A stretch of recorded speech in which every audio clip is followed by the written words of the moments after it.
بسم اللہ الرحمن الرحیم۔ السلام علیکم ورحمۃ اللہ وبرکاتہ۔ اللہ آپ سب کو اپنے حفظ و امان میں رکھے۔ اللہ تعالیٰ کے حکم کے بغیر پتہ بھی نہیں ہل سکتا۔ جو کچھ ہو رہا ہے اور جو کچھ ہوا ہے اور جو کچھ ہوگا وہ اللہ کے اذن سے ہوگا۔ اس کائنات کو چلانے والا سمیع البصیر اللہ تعالیٰ ہے۔ جب ہم یہ عقیدہ رکھتے ہیں کہ اللہ تعالیٰ جو ہے وہی ہمارا مددگار ہے، وہی ہمارا ولی ہے، وہ ہمارا دوست ہے اور اللہ ہی ہمارا محافظ ہے اور ہمارا جو ہے وہ پشت پناہ اللہ ہے، تو ہمیں کوئی نہ خوف ہوگا اور نہ کوئی ڈر ہوگا۔ جیسے کہ ایک کسان ہے، تو اس کو اگر اس کا دوست کوئی بہت بڑا چودھری ہوتا ہے تو وہ اس کسان کو جو ہے وہ چور کا ڈر نہیں ہوتا۔ اس کو پتہ ہوتا ہے کہ میرا ایک چودھری جو ہے وہ بہت ٹیکے والا، وہ میرا دوست ہے، تو مجھے کوئی نقصان نہیں پہنچا سکے گا، میرا کوئی بیل کھول کے نہیں لے جائے گا۔ اور گاؤں میں سب جو ہے وہ اس سے ڈرتے ہیں، تو مجھے کوئی نقصان نہیں پہنچا سکے گا۔ اس کو نہ کوئی خوف ہوتا ہے اور نہ کوئی اندیشہ ہوتا ہے۔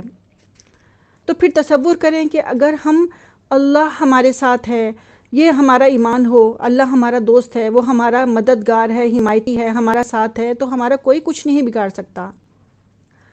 اس سے زیادہ کوئی ہے جو اس کے ارادے کو بدلنے والا ہے، کوئی ہے جو اس کی حیثیت کے آڑے آنے والا ہے۔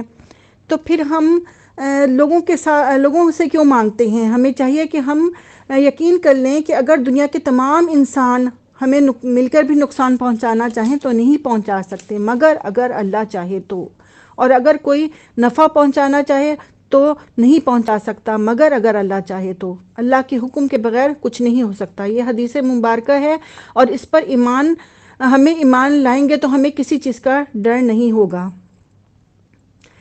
یاد رکھیں کہ اللہ کے سوا لوگوں کا ڈر رکھنا اور لوگوں سے جو ہے وہ اس چیز کا احساس کرنا کہ شاید لوگ میرا جو ہے وہ کام کی مدد کریں گے، مجھے لوگ نقصان پہنچائیں گے، مجھے لوگ میرا رزق بند کر دیں گے، یا ہم لوگوں کی خوشامد کیوں کریں کہ جب اللہ ہمارے ساتھ ہے تو یہ میرا کام بنا سکتا ہے۔ ہم یہ سوچتے ہیں کہ فلاں شخص میرا کام بنا سکتا ہے، یہ میری مدد کر سکتا ہے، تو ہم کسی سے امید کیوں رکھیں جب اللہ ہمارے ساتھ ہے، اللہ ہمارا دوست ہے، وہ ہمارا رفیق ہے۔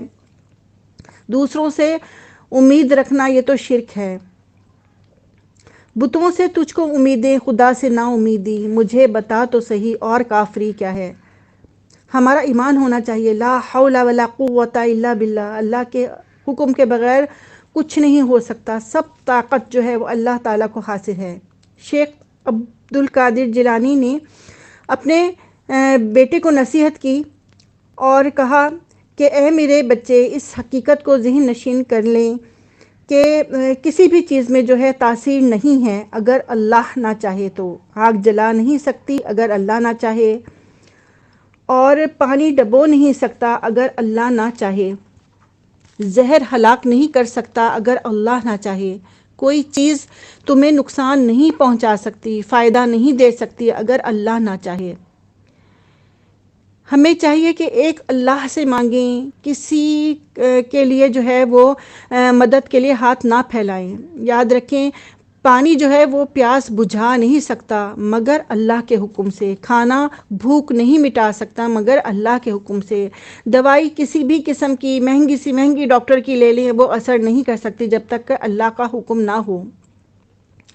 حضرت موسیٰ علیہ السلام کے سامنے سمندر تھا اور قوم پیچھے دیکھ رہی تھی کہ فرعون کا لشکر جو ہے وہ آ رہا ہے۔ پوری قوم نے کہا کہ اے موسیٰ ہم پکڑے گئے، پر اس وقت حضرت موسیٰ علیہ السلام نے فرمایا نہیں، میرے ساتھ میرا رب ہے جو راستہ دے گا۔ یہ ہے ایمان بالغیب۔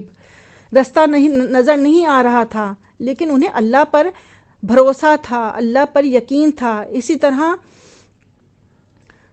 غار ہے، آپ حضرت محمد صلی اللہ علیہ وسلم یار غار حضرت ابو بکر صدیق کے ساتھ ہیں، اور حضرت ابو بکر صدیق جو ہے وہ کہتے ہیں کہ یا رسول اللہ صلی اللہ علیہ وسلم، اگر کسی نے قدموں کی طرف جھانک لیا، قدموں کی آواز سن لی تو پکڑے جائیں گے۔ تو آپ صلی اللہ علیہ وسلم نے فرمایا اللہ ہمارے ساتھ ہے، کیوں گھبراتے ہو ابو بکر؟ یہ ہے ایمان باللہ، اللہ پر بھروسہ۔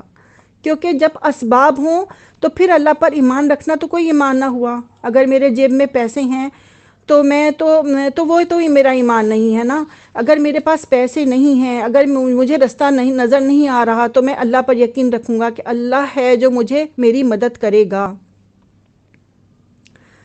دعا کی قبولیت یہ ہے کہ اللہ سے دعا کریں، اللہ ضرور جو ہے وہ آپ کو دے گا،